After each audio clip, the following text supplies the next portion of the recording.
Welcome everyone. कुछ latest update है, नया अपडेट क्वेश्चन है। पहला है गारा जुबजेनेसिस और फ्लीराइसंस कोसाइगनी क्या है? तो ये एक प्रकार की मछली है। ये दोनों टोरेंट मिनोज है जो तेज हवाओं बहाव वाली धाराओं में पाई जाने वाली छोटी मीठे पानी की मछलियां हैं। गारा जुबजेनी को कोहिमा में ब्रह्मपुत्र की एक उपनदी जसबा नदी में पाया गया, जहां इसका आवाज तेज बहाव वाली चट्टानी धाराएं हैं। नेक्स्ट हम देखेंगे, बिहार राज्य ने सभी राज्य सरकारी भर्तियों में महिलाओं के लिए 35% आरक्षण को मंजूरी दी है। तो ये मध्य प्रदेश ने मंजूरी दे दी है। मध्य प्रदेश ने सभी राज्य सरकारी भर्तियों में महिलाओं के लिए 35% आरक्षण को मंजूरी दी है। चिकित्सा महाविद्यालयों में सहायक प्रोफेसरों की भर्ती का आयु बढ़ाई गई है।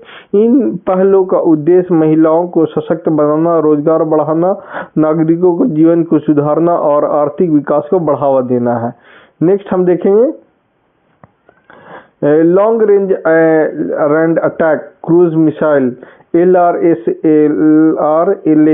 किस संगठन द्वारा विकसित की गई? तो ये है DRDO द्वारा, Defence Research and Development Organisation द्वारा विकसित की गई। DRDO ने अपनी long range land attack cruise missile का पहला परीक्षण किया। LRSAM mobile ground based system और फ्रंटलाइन जहाज़ों से यूनिवर्सल आर्टिकल लॉन्च मॉड्यूल का उपयोग करके लॉन्च हो सकती है। यह विभिन्न गति और ऊंचाई पर जटिल युद्धाभ्यास कर सकती है, जो इसकी सटीकता और बहुमुखी प्रतिभा को दर्शाता है। उन्नत एवियोनिक्स सॉफ्टवेयर से लैस यह मिसाइल जमीन के करीब उड़कर चलती है, जिससे इसे ढूंढना और रोकना कठिन हो जाता है। नेक्स्ट क्वेश्चन की ओर हम बढ़ते हैं। किस देश ने अपना पहला एंटी स्लेवरी कमिश्नर नियुक्त किया है? तो ये ऑस्ट्रेलिया ने नियुक्त एंटी स्लेवरी कमिश्नर नियुक्त कर दिया है। ऑस्ट्रेलिया ने क्रिस इवांस को अपना पहला एंटी स्लेवरी कमिश्नर नियुक्त किया, जो पूर्व सीनेटर और मानवाधिकार अधिकारी। इस भूमिका का उद्देश्य आधुनिक दासा से लड़ने के लिए सरकार, व्यापार और समाज के प्रयासों को मजबूत करना है। तो इसका असल उद्देश्य ये है। नेक्स्ट हम देखेंगे, नेटवर्क रेडीनेस इंडेक्स 2024 NRI 2024 में भारत की रैंकिंग क्या थी? तो 49वां रही है। तो नेटवर्क इंडेक्स से भारत 49वां स्थान पर है, जो 2023 से 11 स्थान ऊपर हुआ है। NRI 133 अर्थव्यवस्थाओं का मूल्यांकन प्रौद्योगिकी, लोग शासन और प्रभाव के आधार पर 54 चर का उपयोग करके करता है। भारत AI वैज्ञानिक प्रकाशनों, AI प्रतिभा के संकेंद्रण और ICT सेवाओं के निर्यात में वैश्विक स्तर पर अग्रणी है। यह FTTH subscription, mobile broadband traffic और अंतर्राष्ट्रीय इंटरनेट बैंडविड्थ में सेकंड और घरेलू बाजार के पैमाने में थर्ड स्थान पर है। नेक्स्ट हम देखेंगे,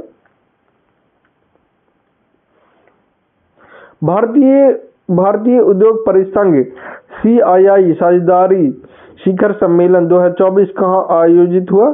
तो ये नई दिल्ली में आयोजित हुआ।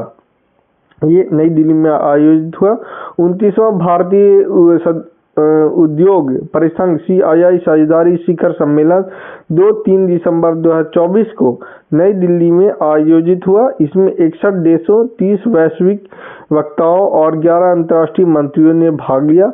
शिखर सम्मेलन का मुख्य उद्देश्य साझेदारी बनाना और अस्थायी भविष्य के लिए वैश्विक सहयोग को बढ़ावा देना है। नेक्स्ट हम देखेंगे, धुंधले तेंदुए की IUCN स्थिति क्या है? तो इसकी असुरक्षित IUCN की स्थिति एक असुरक्षित है। विस्तार पूर्वक देखते हैं। एक नए अध्ययन में धुंधले तेंदुए के आवास, विखंडन और संपर्क के बारे में समझ की कमी को उजागर किया गया, जो एक संरक्षण रोड मैप प्रदान करता है। धू ना तो सच्ची बड़ी और ना ही छोटी बिल्लियां हैं, क्योंकि ये ना ही तो दहाड़ सकती है और ना ही गुर्राह सकती है। वुडलैंड और मैंग्रोव दलदलों में भी पाया जा सकता है। दो प्रजातियां IUCN रेड लिस्ट द्वारा असुरक्षित के रूप में वर्गीकृत की गई है। नेक्स्ट हम देखेंगे किस संगठन ने इंटरनेट गवर्नेंस इंटर्नशिप और क्षमता निर्माण योजना शुरू की? तो national internet exchange of India NIXI ने इंटरनेट गवर्नेंस इंटर्नशिप और क्षमता निर्माण की योजना शुरू कर दी है, NIXI ने, ठीक है, इस योजना की शुरुआत की है। नेक्स्ट हम देखेंगे हर साल राष्ट्रीय बालिका दिवस किस दिन मनाया जाता है? तो ये है 24 जनवरी को मनाया जाता है, 24 जनवरी को मनाया जाता है। इसमें इसका उद्देश्य देखते हैं, जागरूकता बढ़ाने के लिए 24 जनवरी को राष्ट्रीय बालिका दिवस मनाया गया। यह दिन लैंगिक असमानता, भेदभाव और लड़कियों के खिलाफ हिंसा जैसे मुद्दों को उजागर करता है। इसका उद्देश्य लड़कियों को सशक्त बनाना और शिक्षा, पोषण और स्वास्थ्य सेवा में समान अवसरों को बढ़ावा देना है। यह दिन 22 जनवरी 2015 को हुए बेटी बचाओ बेटी पढ़ाओ अभियान के साथ मेल खाता है। नेक्स्ट हम देखेंगे भारतीय सेना के जल थल रक्षा 2025 नामक सैन्य अभ्यास किस राज्य में किया गया? तो ये है गुजरात राज्य में किया गया।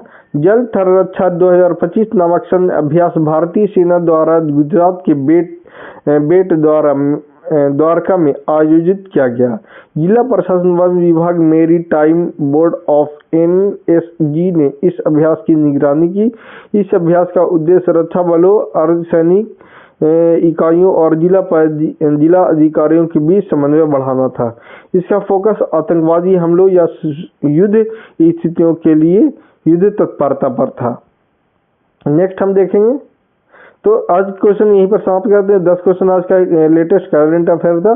तो थैंक यू, धन्यवाद। नेक्स्ट वीडियो में फिर मिलेंगे। लाइक सब्सक्राइब करना ना भूलें। Thank you.